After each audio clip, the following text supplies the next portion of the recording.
Hello students, today I'll explain the rules of synthesis means complex sentence. Synthesis में जो complex sentence में noun clause मैंने explain किया था लास्ट क्लास में, noun clause के बारे में हम लोग पढ़ रहे थे कि synthesis करते समय दो simple sentences को जोड़कर एक complex sentence बनाने के तीन रूल मैंने बताया था कि first is noun clause, second is adjective clause and third is adverb clause. ठीक है,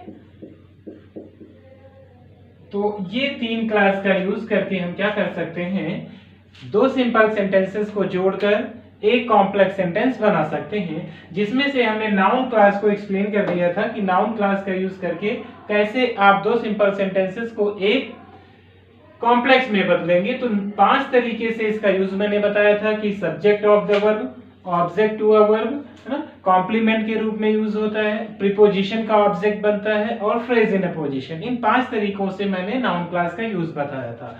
तो आज की क्लास में नाउन क्लास का यूज करके कुछ सेंटेंसेस को हम लोग प्रैक्टिस करते हैं ताकि इसमें किसी प्रकार का कोई कंफ्यूजन ना रह जाए। तो आप लोग भी हमारे साथ प्रैक्टिस करिए, इसको देखिए कैसे सेंटेंसेस को बनाएंगे। उसके बाद नेक्स्ट रूल हम एक्सप्लेन करेंगे आपका, जो होगा एडजेक्टिव क्लॉज। तो आप लोग सेंटेंस नोट करते रहिए और साथ में ही सेंटेंसेस को कॉम्प्लेक्स में चेंज करते रहिए ताकि आपको कोई प्रॉब्लम ना आने पाए। ये सेंटेंस दिया हुआ है, Ramesh came here, Ramesh came here, Ramesh यहाँ आया, full stop, it is correct, it is correct, ये सही है। चलिए देखिए सेंटेंस क्या दिया हुआ है, रमेश केम हियर, रमेश यहाँ आया, इट इज करेक्ट, ये सही बात है, बिल्कुल सही है कि रमेश यहाँ आया है। तो अब इस सेंटेंस को हम कैसे बनाएंगे, नाउन क्लास का यूज करके बनाना है। तो अब इसमें देखेंगे कौन सा रूल हम फॉलो कर लें, सब्जेक्ट टू अ वर्ब कर लें या ऑब्जेक्ट टू अ वर्ब कर लें। तो कैसे हम बना सकते हैं, यदि हम सब्जेक्ट ऑफ द वर्ब का यूज करें कि वर्ब के सब्जेक्ट के रूप में नाउन क्लास को यदि हम रखते हैं तो सेंटेंस हमारा क्या बन जाएगा, दैट कि रमेश केम हियर, कि रमेश यहाँ आया था, इज करेक्ट, इज करेक्ट, ये सही है। ठीक है, तो ये सेंटेंस हमारा बन गया क्या, तो यहां पर देखिए दैट रमेश केम हियर, ये क्या हो गया, नाउन क्लास हो गया, वर्ब क्या है, इज, तो इज का सब्जेक्ट है दैट रमेश केम हियर और ये क्या है, नाउन क्लास है, नाउन का काम कर रहा है और सब्जेक्ट में है, तो इसको हम बोल सकते हैं कि सब्जेक्ट टू अ वर्ब। ठीक है, तो ऐसे सेंटेंस को आप बना सकते हैं, कॉम्प्लेक्स में चेंज कर सकते हैं। इसको आपको चेंज किस में करना था, कॉम्प्लेक्स में चेंज करना था। ठीक है, तो चलिए नेक्स्ट सेंटेंस देखते हैं। एक और सेंटेंस, जैसे सेंटेंस दिया हुआ है, राधा केम हियर, देखिए वैसा ही कुछ मिलता जुलता sentence, Radha came here, Radha यहाँ आई, आई नो इट, मुझे पता है, आई नो इट, मैं ये बात जानता हूं कि राधा यहाँ आई। तो कैसे ऐसे सेंटेंस को बना सकते हैं, अब हम क्या करेंगे, राधा केम हियर, राधा यहाँ आई, आई नो इट, तो इसको चाहो तो आप पलट सकते हो, आई नो इट, मुझे पता है, दैट राधा केम हियर। ठीक है, तो अब इट का यूज हम नहीं करेंगे, जब इसको पलट के राइट करेंगे तो क्या राइट करेंगे, आई नो, मुझे पता है। देखिए आप ये ध्यान रखिएगा कि आप वर्ब का ऑब्जेक्ट बनाएंगे तो आप सेंटेंस को कैसे लिख सकते हैं, आई नो, मुझे पता है, दैट।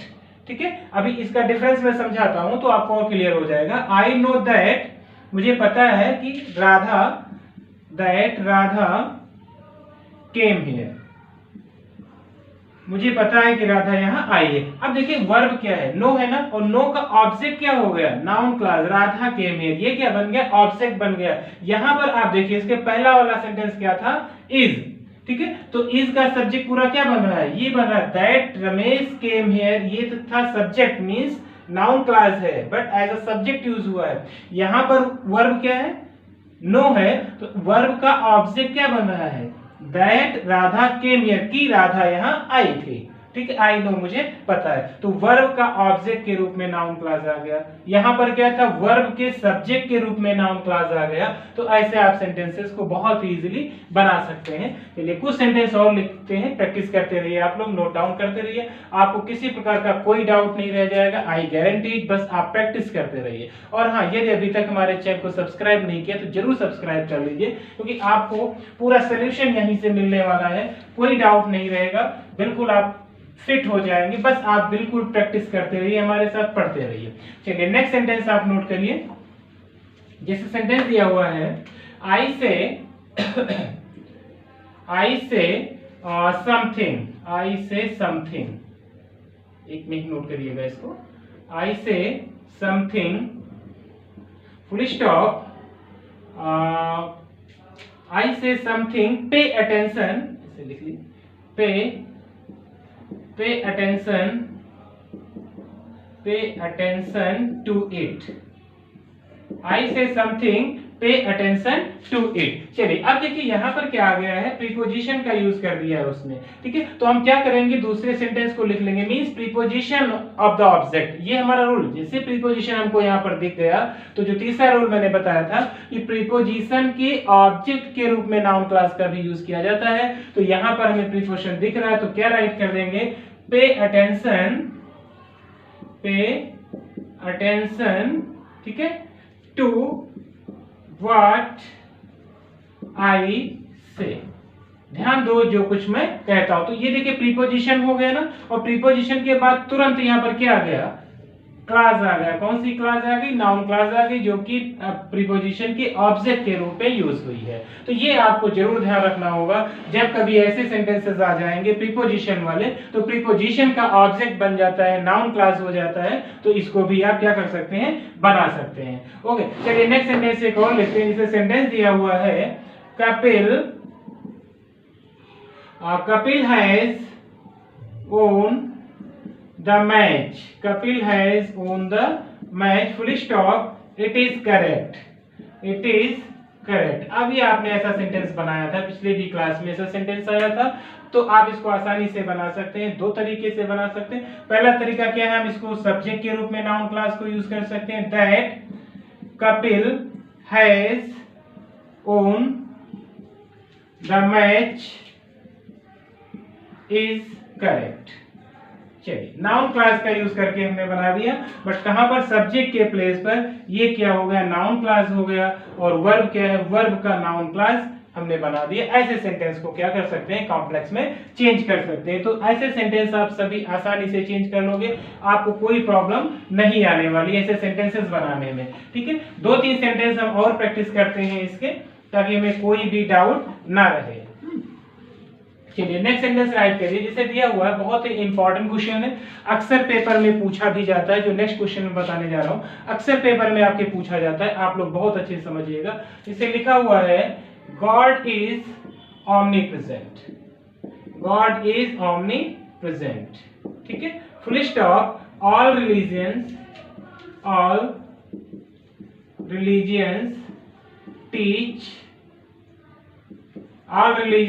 Teach it. सभी धर्म ये पढ़ाते हैं, सभी धर्म ये सिखाते हैं कि गॉड क्या है, ऑमनीप्रेजेंट है, ठीक है। तो अब इस सेंटेंस को आप कैसे बनाएंगे, कैसे इसको कॉम्प्लेक्स में चेंज करेंगे। तो ऑल रिलीजियंस टीच, सभी धर्म पढ़ाते हैं, दैट की, देखो वर्ब का ऑब्जेक्ट बना लेंगे। आप समझिएगा कैसे लिखोगे, ऑल रिलीजियंस, बहुत इजी है, बस आपको एक बार कॉन्सेप्ट समझ में आ गया तो आप कभी नहीं भूलोगे इसको। और रिलीजियंस टीच, वर्ब हमारा क्या मिल रहा है यहाँ पर, टीच मिल गया ना, और टीच के बाद तुरंत वर्ब का ऑब्जेक्ट बना लो, कंजक्शन दैट लगा दिए। और religions teach that God is omnipresent, that God is omnipresent, ठीक है। तो ये हमारा क्या बन गया, यहाँ पर दैट गॉड इज ऑमनीप्रेजेंट, वर्ब का ऑब्जेक्ट बन गया। तो नाउन क्लॉज क्या है, दैट गॉड इज ऑमनीप्रेजेंट, और किसका है, वर्ब का ऑब्जेक्ट के रूप में यहाँ पर यूज हुआ है। तो आसानी से ये सेंटेंस आप बना सकते हैं। चलिए नेक्स्ट सेंटेंस देखते हैं।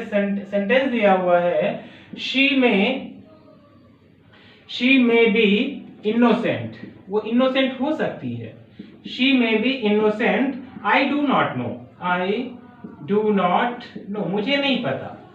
ठीक है, तो I do not know that she is innocent. बहुत आसान है, सेंटेंस कैसे बना लेंगे, मुझे नहीं पता, आई डू नॉट नो। देखिए नो वर्ब आ गया और तुरंत यहीं से हम क्या कर देंगे, नाउन क्लॉज लिख देंगे दैट शी इज इनोसेंट। मुझे नहीं पता कि वो इनोसेंट है। ठीक है, ये क्या हो गया, यहाँ पर हमारी नाउन क्लॉज हो गई और किसका काम कर रहा है, वर्ब के ऑब्जेक्ट के रूप में इसमें भी यूज हुआ है। तो ऐसे सेंटेंस को जैसे आपने देखा तुरंत समझ गए कि यहाँ पर हम नाउन क्लॉज का यूज करेंगे। I do not know that she is innocent, मुझे नहीं पता कि वह इनोसेंट है। तो आसानी से ऐसे सेंटेंसेस आप बना सकते हैं। कुछ सेंटेंस और राइट करिए और प्रैक्टिस करते हैं, इसकी 2-3 सेंटेंस बनाते हैं ताकि कभी भी ऐसे सेंटेंसेस को बनाने में हमें कोई प्रॉब्लम ना आने पाए। देखिए आप प्रैक्टिस जरूर करिएगा, आप ये प्रैक्टिस नहीं करेंगे, जैसे मैंने अभी इसके पहले नाउन क्लास का रूल बताया था, नाउन क्लास के बाद फिर से मैं एक प्रैक्टिस सेट दे रहा हूं आपको। तो यदि आप प्रैक्टिस करने में भी मेहनत कर लेते हैं तो आप यकीन मानिए फिर आपसे गलतियां नहीं होंगी। यदि आपने एक बार वीडियो देख लिया, नोट डाउन कर लिया, फिर भूल गए तो फिर आपसे गलती होने के चांसेस हैं। तो आप कोशिश करिए कि वीडियो को पहले जब मैं रूल बताता हूं वहां पे एग्जांपल के साथ पढ़ाता हूं तो उसको तो आप पढ़िए ही पढ़िए, लेकिन उसके बाद जो प्रैक्टिस सेट मैं करवाता हूं तो आप इसको और अच्छे से करिए, क्योंकि आप जब प्रैक्टिस अच्छे से कर लेंगे फिर आपसे कभी कोई गलती नहीं होगी। तो चलिए कुछ सेंटेंस और देख लेते हैं प्रैक्टिस में नाउन क्लास में। जैसे सेंटेंस दिया हुआ है ही विल, चलिए देखते हैं, he will not be, he will not be successful, he will not be successful, full stop, it is certain, ये निश्चित है, it is certain, he will not be successful। तो देखिए कैसे बना लेंगे इसको, that he will not be successful is certain, या फिर it is certain that he will not be, दोनों तरीके से बनाया जा सकता है। एक तरीका क्या है, ऐसे भी हम लिख सकते हैं इसको, तो नाउन के रूप में हो जाएगा that he will not be successful is certain। ठीक है, is certain, ये निश्चित है, TAIN। ओके, तो ऐसे हम सेंटेंस को क्या कर सकते हैं, यहाँ पर नाउन क्लास के रूप में रख सकते हैं। He will not be successful, ये क्या हो गया, नाउन क्लास हो गया, ये वर्ब का नाउन क्लास सब्जेक्ट के रूप में यूज हो गया है। तो ऐसे सेंटेंस को आप बना सकते हो। यहाँ पर वर्ब क्या है हमारा, इज है, इज के रूप, आप सब्जेक्ट के रूप में नाउन क्लास का यूज हुआ है, तो इसको आप ऐसे राइट कर सकते हो। ठीक है, तो ये सेंटेंस आप आसानी से बना लेंगे। चलिए नेक्स्ट सेंटेंस देखते हैं। जैसे सेंटेंस दिया हुआ है mister Sharma is sent today, या फिर mister Sharma is absent today, ऐसे कर दो इसको, सेंट भेजे गए नहीं बट आज एब्सेंट है ना, mister Sharma absent today, full stop. Do you know the reason, क्या आपको पता है reason, do you know the reason. चलिए देखते हैं सेंटेंस को, क्या कह रहा है कि मिस्टर शर्मा आज क्या है, एब्सेंट है। Mister Sharma is absent today, do you know the reason, क्या आपको इसका रीजन पता है। तो कारण पूछ रहा है, तो जब रीजन पूछ रहा है तो यहाँ पर हम रीजन के लिए किस कनेक्टिंग वर्ड का यूज करते हैं, वाई का यूज करते हैं। तो आप इस सेंटेंस को क्या करो, चेंज कर लो, डू यू नो, क्या आपको पता है, why mister Sharma is absent today. बस हो गया हमारा सेंटेंस। क्या कर लेंगे, डू यू नो, क्या आपको पता है, डू यू नो व्हाई। देखिए यहां पर वर्ब आई है, यहीं से हम जोड़ेंगे, ये जरूर ध्यान रखिएगा, कॉन्सेप्ट ये ध्यान रखिएगा। वर्ब यहाँ पे आ गई, यहीं से हम नाउन क्लास बना देंगे। तो नाउन क्लास जहां से कनेक्टिंग वर्ड स्टार्ट होता है वहीं से स्टार्ट हो जाएगा। Why mister Sharma is absent today, is absent today. देखिए आप बिल्कुल कंफ्यूज नहीं होंगे, बस आपको ध्यान क्या रखना है कि जहां पर वर्ब आए उसी के जस्ट बाद से आप क्या स्टार्ट कर देंगे, नाउन